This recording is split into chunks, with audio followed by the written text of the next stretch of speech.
her by tugging her around. "I'll go and get Claire." Gladys managed a wan smile.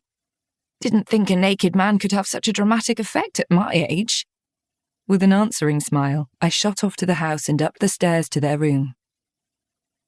Claire, her hair wet from the shower, expressed immediate alarm and came running out, helping me to lift her mother so we could walk her to the kitchen and sit her on a chair.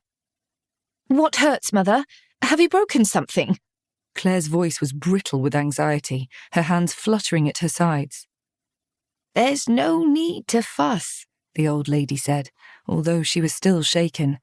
"Nothing hurts other than my pride and my wrist." I fetched her a glass of water and then took a bag of peas from the freezer, wrapping them in a clean tea towel and placing them on her arm. "What made you fall? Did you trip over something?" Claire demanded. I glanced at her in alarm. Surely she wasn't going to complain about the dangers of flower beds in the garden.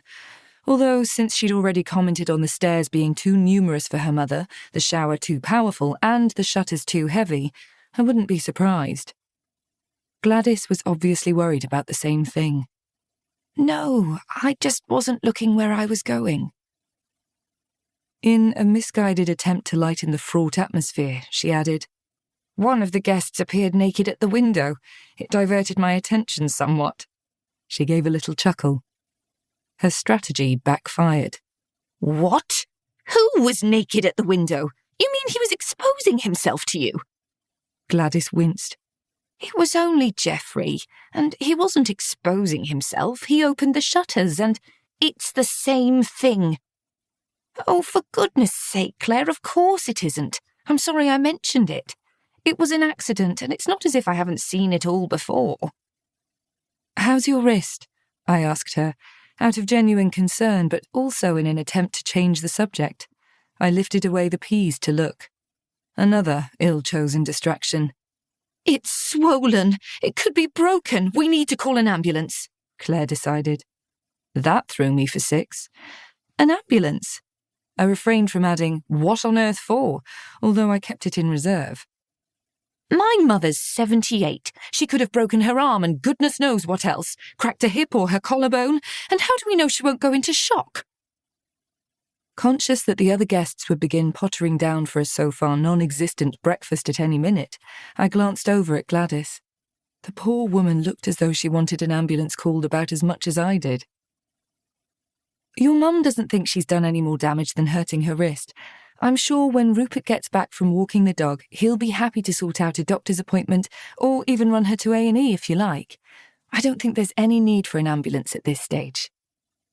Claire's mouth set in a stubborn line. "Who's the customer here? I want you to call an ambulance, and I want you to do it now." I looked at Gladys, but she only gave me a pained look back. "Fine, no problem." Plastering on a smile, I reached for the phone, and a sense of déjà vu punched me right in the gut. I didn't know the number to dial. Again. Memories of Rupert tumbling from his chair with a suspected heart attack flooded my brain. But I wasn't a holidaymaker anymore. This was my job now. Why hadn't I thought to learn something like that as soon as I came back here? Because you've spent the past few weeks handing in your notice, finishing up at work, packing up all your worldly goods and driving them to France, and you weren't to know this would happen. I took the phone into the hall, ostensibly for quiet, but in reality to rummage through Rupert's ragged phone book. It was hopeless. Why would he write the number down?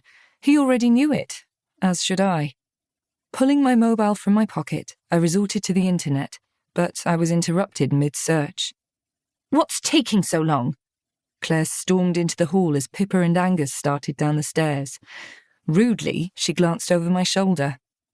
"You're having to look the number up?"